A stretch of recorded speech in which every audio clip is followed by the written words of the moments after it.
Con Europa devastada, la FIFA aceptó la propuesta de Brasil para devolver el torneo al continente americano.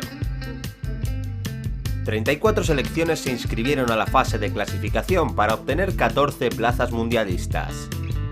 Brasil como anfitrión e Italia como campeón estaban clasificados. La FIFA suspendió a Alemania y Japón por su papel en la guerra, mientras que la URSS prefirió no participar. La noticia era la participación de Inglaterra, que reingresó en la FIFA para disputar su primer mundial acompañando a España, Suecia, Suiza y Yugoslavia.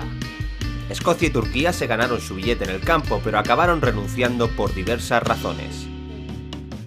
En Sudamérica sorprendió la ausencia de Argentina por discrepancias con la organización.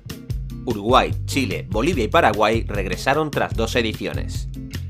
México y Estados Unidos obtuvieron 2 plazas para Norteamérica, mientras que la India no pudo viajar a Brasil por motivos económicos. Al final de las 16 selecciones clasificadas, solo participaron 13, 6 europeas y 7 americanas.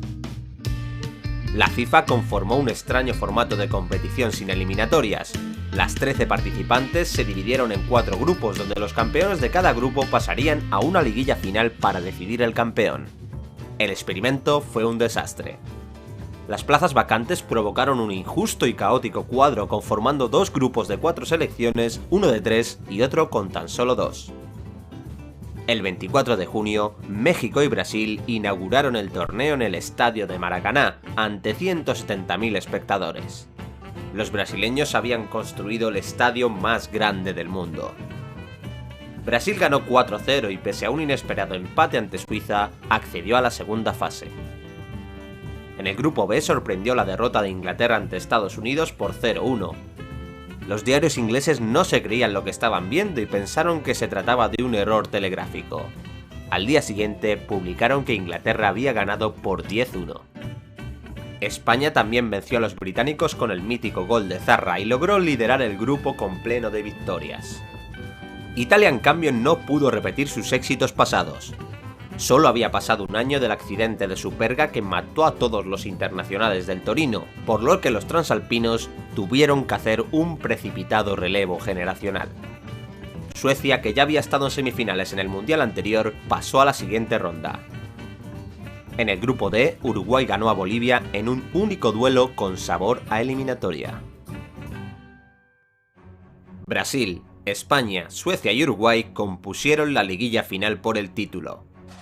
Los anfitriones demostraron su favoritismo, goleando a Suecia por 7-1 y a España por 6-1.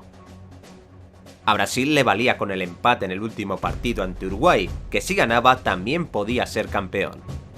El calendario había deparado una final improvisada. Antes del inicio del partido, el ambiente era de fiesta. Los brasileños se sentían campeones. La confianza en los uruguayos era nula, hasta el punto de que algunos periodistas y dirigentes charrúas regresaron a Uruguay antes de la final. Más de 170.000 personas abarrotaron Maracaná para celebrar su primer campeonato del mundo. Antes de sonar los himnos, el alcalde de Río de Janeiro, Ângelo Mendes de Moraes, tomó la palabra y se dirigió a los jugadores. Brasileiros, vós que daqui a alguns minutos sereis sagrados campeões do mundo. Vós que não tendes rivais em todo o planeta. Vós a quem eu já saúdo como vencedores. Cumpri minha palavra construindo esse estádio. Cumpram agora o seu dever, ganhando a Copa do Mundo.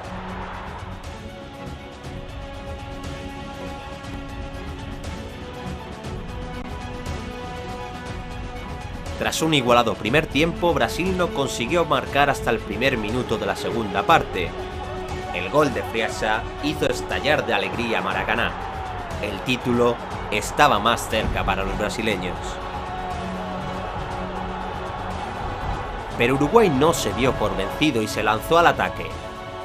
Schiaffino empató en el minuto 66 y Quiglia marcó el segundo con un disparo raso que sorprendió al portero brasileño Barbosa. El silencio se apoderó de Maracaná.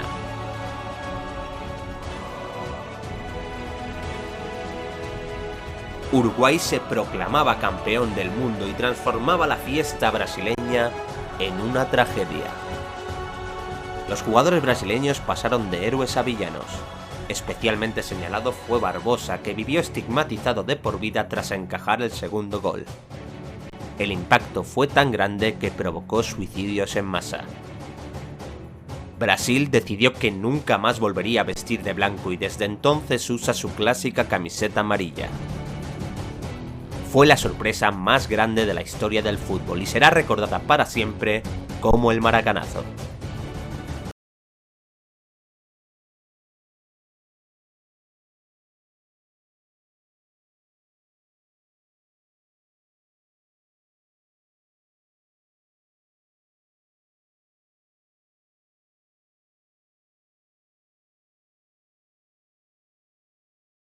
Barbosa Nascimento, el arquero que fue condenado por la derrota en el Mundial de 1950. Llegué a tocarla y creí que la había desviado al tiro de esquina, pero escuché el silencio del estadio y me tuve que armar de valor para mirar hacia atrás. Cuando me di cuenta de que la pelota estaba dentro del arco, un frío paralizante recorrió todo mi cuerpo y sentí de inmediato la mirada de todo el Maracaná sobre mí. La frase con la que explicó Moacir Barbosa la llegada del segundo gol uruguayo en el partido decisivo del Mundial de 1950 refleja el tormento que sufrió el arquero después de la hazaña que consiguió la celeste. Para los hinchas, periodistas y algunos futbolistas, el hombre del Vasco da Gama fue el único responsable del maracanazo. Su posición en la cancha lo condenó para toda su vida, incluso su carrera se vio disminuida después del dolor nacional que provocó la derrota en Río de Janeiro. Nadie recuerda el campeonato sudamericano, actual Copa América, adquirido con su selección en 1949, tampoco los 8 títulos conseguidos con el club carioca, ni siquiera el hecho de haberse consolidado como el mejor arquero de la 4ª edición de la Copa del Mundo. Su nombre permanecerá ligado a uno de los fracasos más recordados de la historia de los mundiales. Moacir Barbosa, un símbolo del Vasco da Gama que sufrió una condena eterna. Su producción en el duelo frente a Uruguay generó uno de los golpes más inesperados de la historia. La derrota de Brasil llevó a que cientos de fanáticos opten por el suicidio, ya sea por la decepción que arrojó el 2-1 adverso o por las pérdidas económicas que significaron las apuestas realizadas en la previa del choque. La fábula que impone a Obdulio Varela caminando por las calles silenciosas de la ciudad intentando elevar el estado anímico de sus rivales en los bares no fue suficiente para limpiar el orgullo de Barbosa. Más de 4 décadas después, el villano que instaló la opinión pública tuvo el deseo de visitar a la delegación brasileña que participaría de la Copa del Mundo de 1994 en Estados Unidos, pero la respuesta que tuvo no fue la esperada. Llévense lejos a este hombre, que solo atrae a la mala suerte, fue la orden que envió Mario Zagallo, integrante del cuerpo técnico liderado por Carlos Alberto Parreira, reconocido por su superstición. Con la negativa del saludo de Romario, Bebeto, Dunga y compañía, Barbosa sacó una conclusión que expuso su sufrimiento. En Brasil, la condena máxima es de 30 años, la mía fue perpetua. Fue considerado el mejor arquero del Mundial de 1950 y el más odiado por los simpatizantes de Brasil. Otra situación que lo marcó en su vida cotidiana fue la que vivió en 1970, en un mercado de Río. En ese caso fue una mujer la que le hizo sentir el rigor de la inolvidable frustración. Míralo, hijo, este hombre fue quien hizo llorar a todo Brasil. Deslizó hacia su familiar que la acompañaba. Si bien intentó pasar al anonimato, Barbosa cargó la cruz de la derrota hasta el día de su muerte. Nunca pudo continuar ligado al fútbol profesional. Tras su retiro en 1962 ocupó un puesto como funcionario de la Superintendencia de Río de Janeiro, pero en sus últimos días, envuelto en la miseria, lo observaron cortando el césped del Maracaná, aquel escenario que le arruinó su trayectoria. Algunas versiones afirman que solo se dedicaba a pasar la máquina de cortar el pasto por el área que rodea al arco en el que Juan Alberto Schiaffino y Alcides Gigia convirtieron los goles. Barbosa, cuando todavía mantenía la sonrisa e ilusión antes de la Copa del Mundo de 1950, fueron sus últimos días. cuando quedó viudo y sin hijos por la muerte de su esposa que había sufrido un cáncer de médula ósea. Si bien el Vasco da Gama le había brindado un subsidio exiguo para que pueda sobrevivir, Barbosa nunca pudo superar la catástrofe que significó el maracanazo. El 7 de abril del 2000 falleció de un derrame cerebral y hasta ese día cargó la culpa que le impuso su pueblo. Según Teresa Borba, una amiga íntima del exfutbolista, el arquero de la final de 1950 llegó al hospital repitiendo una frase que sorprendió a los médicos que intentaron salvarle la vida: "No fue culpa mía, éramos 11. El campeón procesado que recibió dinero negro en el Mundial de 1980.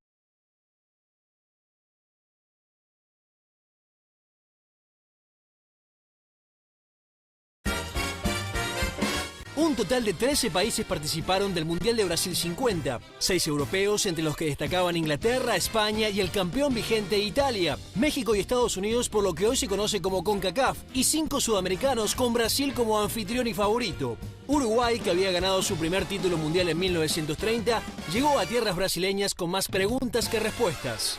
Llegábamos mal porque habíamos jugado partidos amistosos acá en el Estadio Centenario y no habíamos ganado. La gente no tenía confianza. Aparte que cuando nos fuimos para Brasil, fue muy poca gente fue a despedirnos. A pesar de no ser favorito, el cuadro celeste arrancó con una contundente goleada de 8-0 ante Bolivia, que lo ubicó en la ronda final. El 9 de julio en Sao Paulo, Guilla anotó uno de los goles charrúas en el empate a 2 frente a España. Y 4 días después, en el mismo estadio Pacaembu, Guilla volvió a hacerse en el marcador en la victoria ante Suecia por 3-2. En esa época, derrotar a los equipos europeos era mucho más difícil que ahora, asegura el propio Guilla. Fíjate que antes jugábamos contra europeos, no sabíamos cómo jugaba el europeo, no había televisión, no había nada. Vos tenías que jugar con lo que sabías vos. Entonces te adaptabas ahí al adversario, ¿sabes?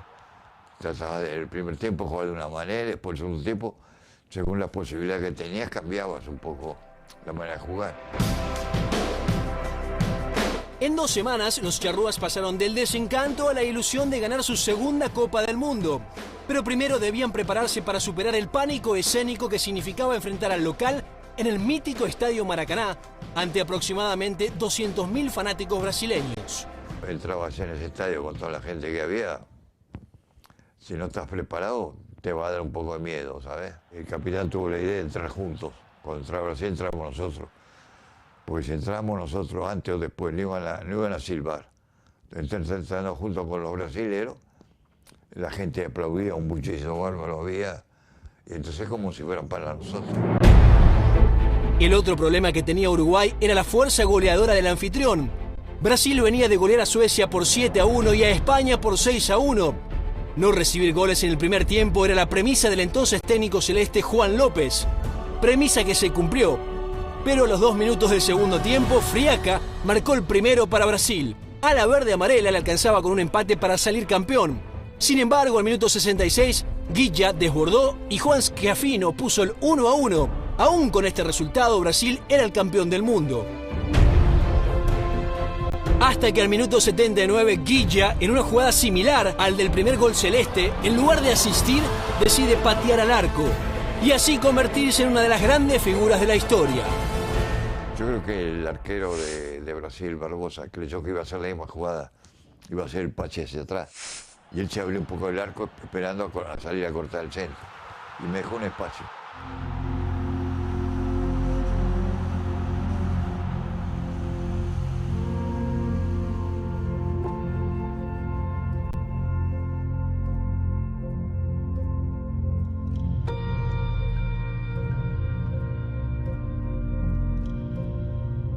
Quedaron fríos. Y el mismo jugador le quedaron fríos. No esperaban que nosotros le pasáramos adelante a ganarle. Luego de recibir el trofeo Jules Rimet y de dar la vuelta olímpica en territorio enemigo, llegaron los humildes festejos. Fuimos para el hotel, cenamos ahí en el hotel, después andábamos buscando al tesorero, no lo encontramos, para pedirle un poco de dinero. Tuvimos que hacer una coleta entre los jugadores, compramos unos sándwiches, una cerveza y nos fuimos a un dormitorio a festejar. Ese fue el festejo que hicimos. Fíjate que son épocas distintas a lo de ahora, ¿sabes? ¿Por qué usted cree que pierde Brasil esa final? Yo creo que Pelé mucha confianza tenía. Los de ellos tenían el título, Brasil campeón del mundo, lo que faltaba el resultado del partido, ¿no? ¿Qué es lo que sintió usted al encontrarse que ahora era diferente o lo veían diferente por la conquista que había logrado, ¿no? Yo tengo una satisfacción enorme de haber dado algo a mi país, ¿sabes? Haberle dado un campeonato al mundo. Y tengo la alegría que la gente me reconoce en la calle y me felicita, me pide autógrafo, fotos.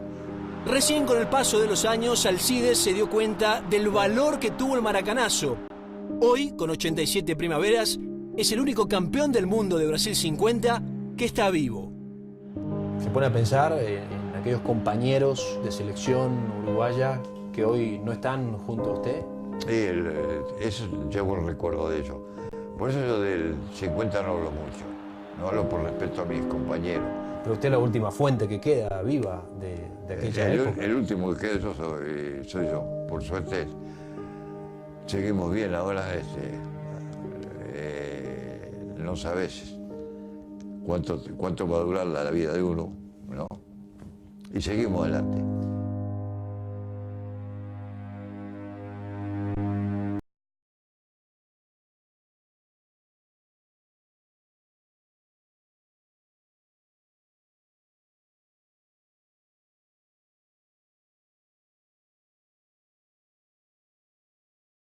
Bueno, buenas noches. Estamos con el historiador de fútbol Wister Fandiño Ortega.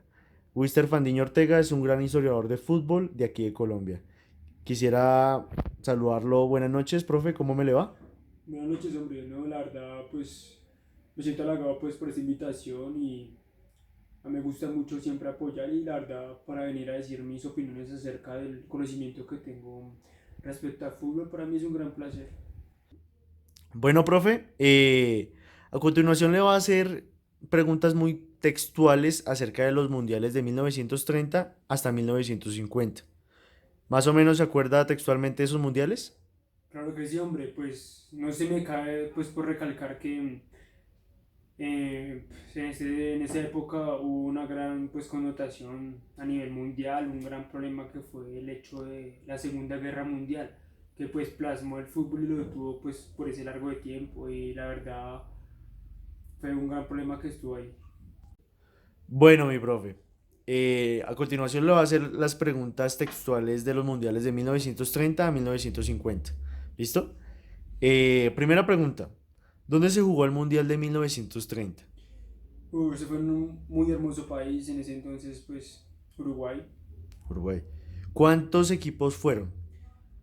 En ese entonces una plaza muy pequeña de equipos, en total fueron 13. 3 equipos. ¿Cuál fue el marcador más dramático de ese mundial? Fue un partido muy interesante, ¿sabes? Es un partido que vienen con dos seleccionados muy interesantes también. Acerca pues está México y Argentina. Pues por lo tanto ese partido fue pues escandaloso también.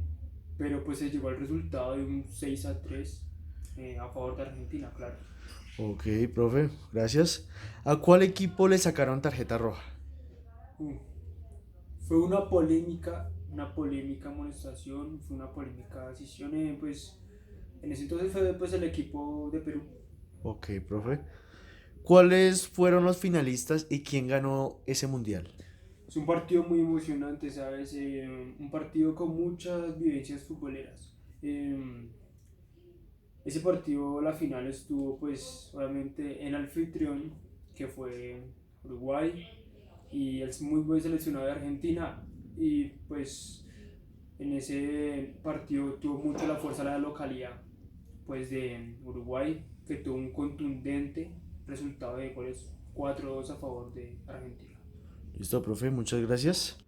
Bueno, profe, a continuación le voy a hacer preguntas del mundial de 1938.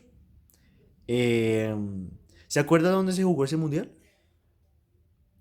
En muy bonito país, hermoso, en la Francia. Francia. ¿Quién ganó ese mundial? Ese mundial lo ganó un muy buen seleccionado, un seleccionado de época, un seleccionado muy elegante, Italia. Italia. ¿Y cuántos países participaron en ese mundial que ganó Italia? Bueno, en ese entonces se abarcó, por así decirlo, nada más 2 plazas, porque llegaron a 15 equipos en total. No se extendió mucho, pero pues de una connotación diferente a la competencia en ese certamen.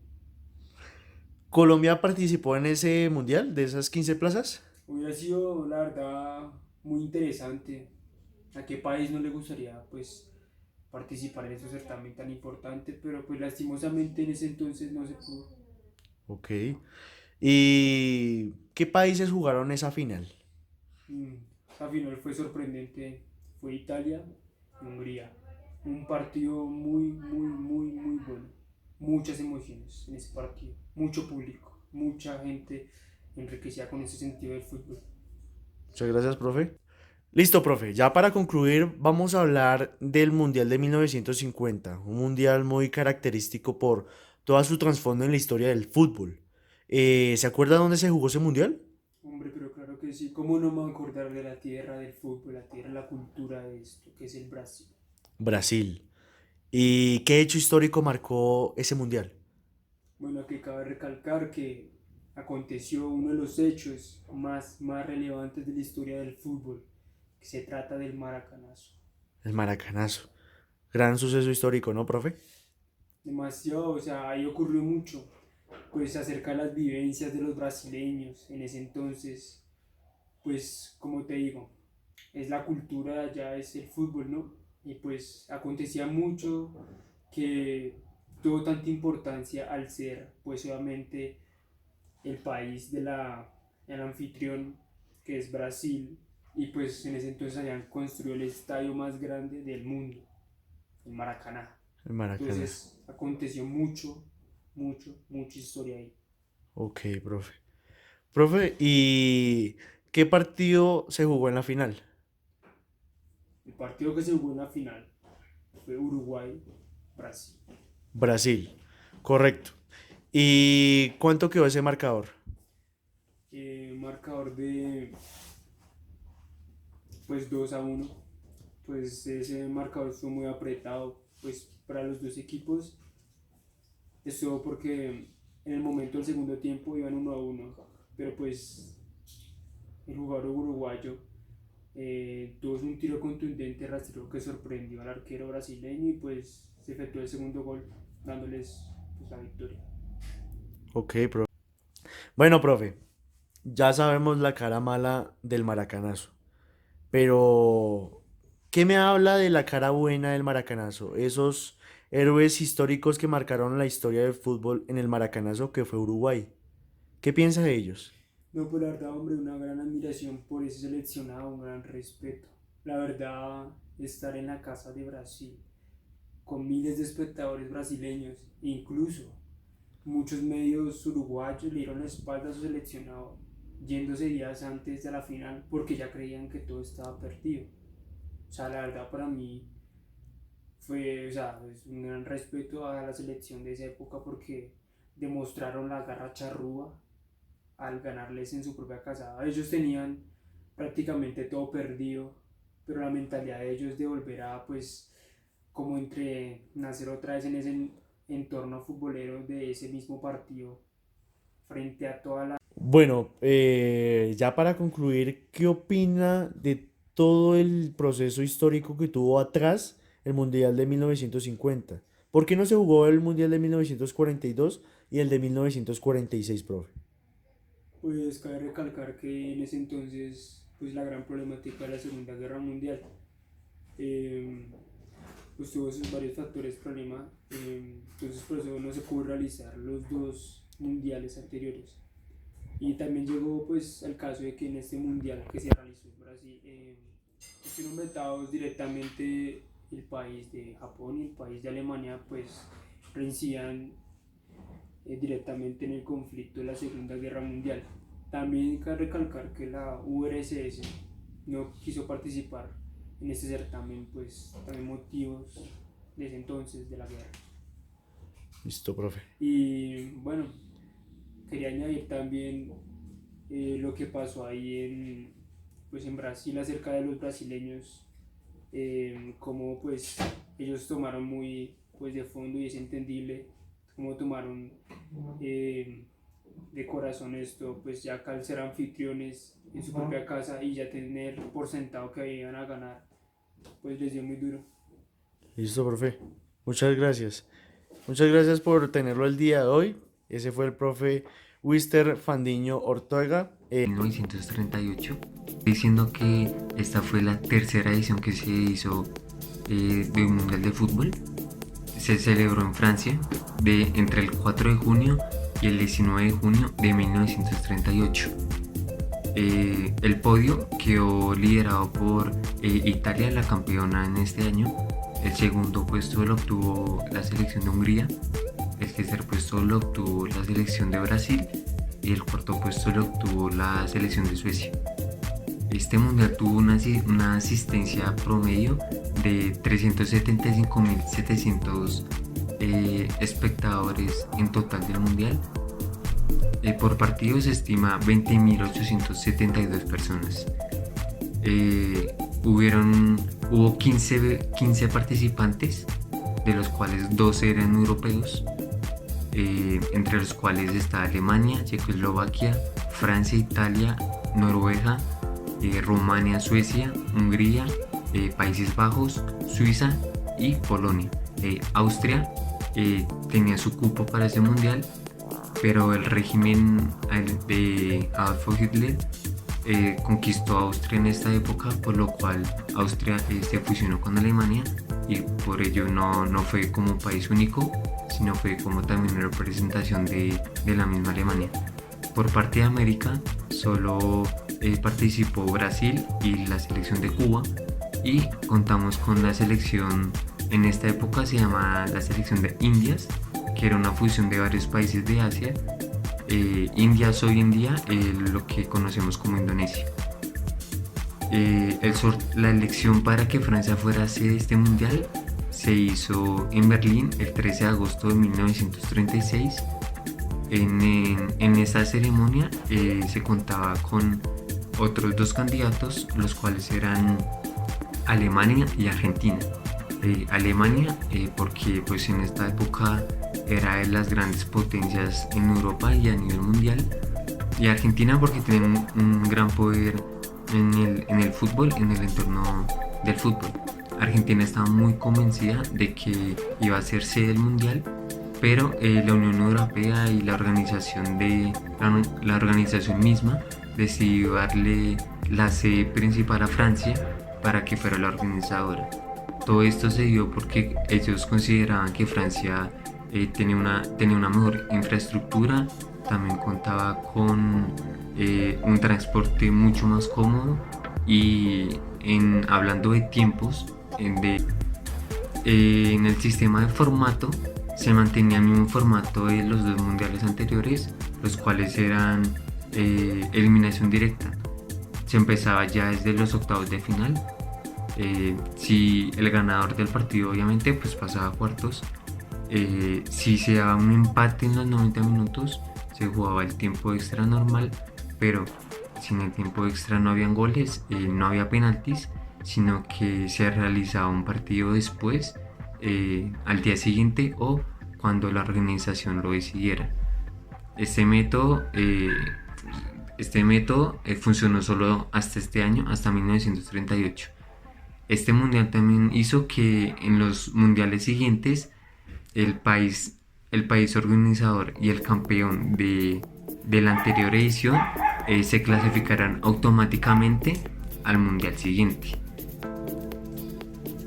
Bueno, hablando un poquito del contexto social y cultural y la gran final, que fue entre Italia y Hungría, fue una final muy particular, ya que se enfrentaban dos estilos totalmente distintos, totalmente opuestos, ya que Italia era una selección muy defensiva, te esperaba mucho en la mitad de la cancha hacia atrás, era muy conservadora, era muy organizada, eso sí, pero digamos que no atacaba con tanta frecuencia como si lo hacía Hungría, que era una selección a manera de ataque muy fuerte, muy potente y muy goleadora. Pero en este partido volvió a ganar la eficacia de Italia al momento de marcar goles, y Italia vence a Hungría 4-2. Ya hablando de los premios, el goleador de este mundial fue Leonidas da Silva de Brasil, el cual hizo la cantidad de 7 goles. Vengo a hablar del Mundial de 1930. Este Mundial de 1930 se realiza en Uruguay o en Sudamérica porque Europa estaba pasando por una crisis económica y porque estaba muy golpeada por la guerra mundial. Este mundial era muy importante para la FIFA ya que era el primer mundial que realizaba la FIFA como entidad. A este mundial solo fueron 4 naciones europeas, que fue Yugoslavia, Rumania, Francia y Bélgica. Las otras naciones no fueron porque les tocaba un largo viaje en barco. Cabe recalcar que el favorito para ganar este mundial era Uruguay, porque había ganado los 2 Juegos Olímpicos anteriores. Bolivia, Bélgica, Brasil, Perú, Paraguay y Rumania jugaron 2 partidos. Yugoslavia, México, Estados Unidos, Chile y Francia jugaron 3 partidos. Uruguay jugó 4 partidos. Argentina jugó 5. Cabe recalcar que Argentina estaba en el grupo A, donde habían 4 naciones. Les vengo a hablar de los goles que hicieron los equipos. Argentina hizo 18 goles, 9 en contra. Uruguay 15 goles, 8 en contra. Yugoslavia 7 goles, 7 en contra. Estados Unidos 7 goles, 6 en contra. Brasil 5 goles, 2 en contra. Chile 5 goles, 3 en contra. México 4 goles, 3 en contra. Francia 4 goles, en contra 3. Rumania 3 goles, en contra 5. Paraguay 1 gol, en contra 3. Perú 1 gol, en contra 4. Cabe resaltar que México fue al equipo que le hicieron más goles, pero México fue el único equipo que hizo un gol de penalti en ese mundial. Perú y Paraguay fueron los equipos que menos goles anotaron. Les voy a hablar de todos los marcadores de todos los partidos.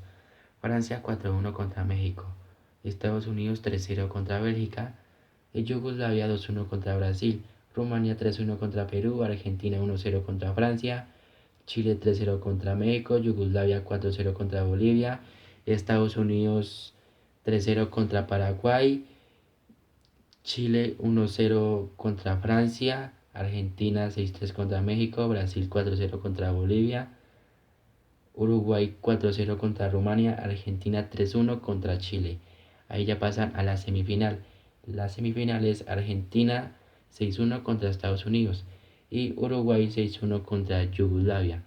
Yugoslavia en ese partido quedó muy ardido, así que no fue a rescatar el tercer puesto. Y la final fue Uruguay contra Argentina, que Uruguay ganó 4-2 contra Argentina. La final del Mundial de 1930, que fue Argentina contra Uruguay, que ganó Uruguay 4-2, fueron 93.000 espectadores. 20.000 de ellos eran argentinos. La final del Mundial de 1930, que fue Argentina contra Uruguay, que ganó Uruguay 4-2, fueron 93.000 espectadores. 20.000 de ellos eran argentinos.